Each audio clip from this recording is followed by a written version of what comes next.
Lendo teni ucha thusim golui thusim chule ngai lut ta akil na theita thusim chomlam ta na ngai thauti lendo le anau chule anu ama ho thum le le an omovin lendo anu hi mei tha hi in mi noi se ta na changin chule lendo teni rong aloi gol koi ma na ki bo pinom ji pon amani yong gan thei ta le mi thet ta hin khu na man hon ata cho ama ho thum anaki sa alai pe ta chun pakil kitipa ha munchom khocho ma kona lendo nu cho ahung vil ji na hung zol ji na hela lendo nu rong amasa lang chun anom ji pon acha te ni asin ding om ji ahin ta chun pakilin rong ahung vil vila hela azon achun ahung kilung he hanin kichen ding ahung ki gel thon tan ni khat hi lendo nu chun lendo te ni ucha tui khaya achi ding honin tui thei ti laya tui thei gobong alin acheng sa ho anatan bo wa ana khongin muwa chu tui theya anaman ji ti lai mi belkang belum sakhi bel tua mizoram dek chi kita ho ei hon se man ji ho tabang anu ana lo lai hen atui thei hon avi pe atui khaya asol hon pha chun len do te ni u chang an thal hona hong hon le aki khat pha hon la thung ji tan ta chun achi honin athun ting aga thal ki don abol le le ka han chun len do nu le pakil chu anaki jam hon tan azon en chomkhat jowin len do te ni rong han het hon phan chun anung adel honin a hila kho khela chun wadung lin khat omin he chu wadung len chu tilai mi athil alo jong anal thil le lo anal hom je chule tabang lung thim no an lo hen tin le jong no lo wadung len hi a chu ga apal gal kain the tua nga seidinga ai holanga samjaram bridge athibung bridge tul chule phaizol chenglei ti ho tabang hono anum lo e amanin lendo te ni ucha chun wadung kom choga pha hon le anu te ni chun lang khat gal na phabep seu hanin anapal gal kai hon tan lendo le anaw long chun anu ga mu han chun akipa honin heno nei na nga honin ke ni rong honinge nanung han kan zui de ataga sei hon chun wadung chu lendoin apala hela apal zowin wadung le ja chun koi poga apal thei aniaw ho apal zo pon anaw pa chun apal zo pon chule lendoin jong anaw puma chun apal zo kit pon anu ko min heno nei nga honin ke ni ong khong hon de atila anu chun lendo komen lendo nang nalinin tuina paljawin nanawin paljo ponten hiji achun nanaw chu hinda lang nang hung tan tel lendowin ahing khat an ahinga anu in tabanga apin pi anaw dal hadinga asol chu agyala hele alung na be senin aile henu chi hon tan atin aman ni jong lung hem ta le lung na ta pomin lendo le anaw jong in jong zon talovin amani ta chun awa hon tan gamla chun ta chun awa le le hon ne hin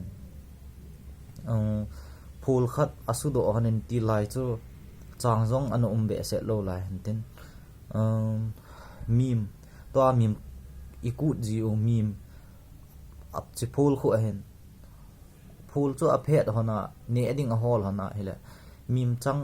chang chang hum sanga galin jep ga bem tim a hebo chu ngai lu na dan chu mim chang khat amu hona mini kyom hona naw pa tu chona ki hom hon ani hon cha chun jan hong hita na mani jong gi na dingin thing phung khat a hom khat a umen chilai chun alu hanin ta chun jan chu khuwa ading ati hon lai pet cha chun hum pi khat a hongin anam hon hen za na hin nap le le atome chun ko hom chu en ta hen hol le le a hile anaw pa na ku hen hol khain anaw pa chun ama azabe sen ahung chi na hele humpi chun aking be senin thingkul akoma thingkul chun atumpi asun jalin athi pai pai tan cha chun lendoin jong komlanga chu kai ha de tin humpi chu aga kai hele sana khichang ong kitang hai bot chupe ta chun wacha kha jong hong lengin lendo len alhang zep hen tin alhang zep ma ta chu akai ve ve a hila khichang chu ong kitang la ve ve en sana hi chu amani nong cho alu khom hanin khu khat hi aga wa lu han tan he cha chun zan ting la amanin hi chang ho cha athil ji han azo ji hanin su nong hi ting la amanin lo achang se ana ki ball zo han lo ding ji chan ta lo lai angim dom lai chan sai lu chang to chang hum che achun chang hum chang chi ga ma chun chang hu chang rong na ball lo ne chang hum to sai lu chang cha a hol ji hanin aloi gol ho cho ki che pi danin ta chun apui khom ji hanin thingkul ho chu ape ki epi le han le tu ngai talowa chang achama hung ke do cha manin aga kya han akilo hanin ahung hau do hon tan hi zan la azu hona chang ta cho ahung kilo lo hon cho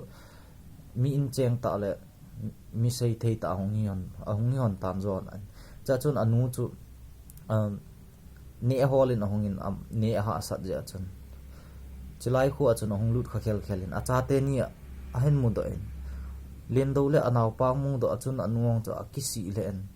atha lungong alung apona ena chan chu ahin dal ha na pakil zong chu chanei sa na hi akitin ama chate asin ho aga agel le langaung chu akile lo wong hi theilo che phan chun ama nong chang chu akipu in acha te ni nong len do te ni nong heno lo ting le hong ki pu ji in ati hanin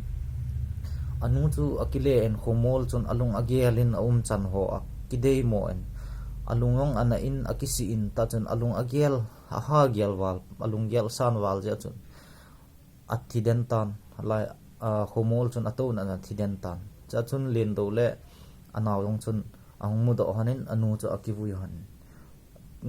ngai lu ta in amani u cha chu ta chun a cheng khom hanin to sim chu chan akichai tai chule chichun ipi avet sa ham itabang gen thei nei han lang itabang ha sat na yong le kingai lu ta lin do te ni u cha ahung kisa sa tu hana azo na ichan ge ya lo thin na ahen tu on ham ngai lu nan azo ja mim chang neu cha kha dong ki hom hana ngai lu na nei ta ne khom han chichu golui thusim ta hen sei na chan sei tan te